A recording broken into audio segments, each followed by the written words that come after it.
حضور نے 20 سے زائد مرتبہ یہ قصہ سنایا ہے۔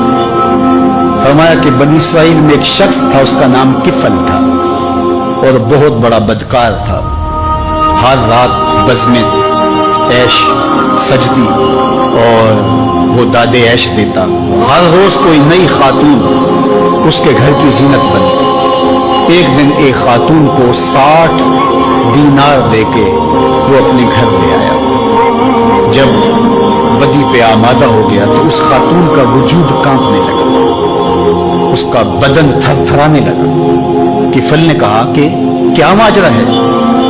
اس نے کہا کفل، ضرورت مجھے تیری دہلیز پہ لے آئی ہے۔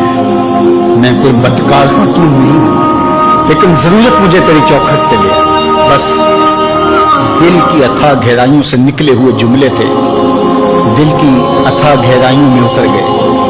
کفل پیچھے ہٹ گیا۔ میرے اور آپ کے آقا و مولا فرماتے ہیں کہ کفل کا اسی رات انتقال ہو گیا۔ لوگ جب صبح گئے تو کفل کے دروازے پہ لکھا ہوا تھا ان اللہ قد غفر لکفل، اللہ نے کفل کو معاف کر دیا۔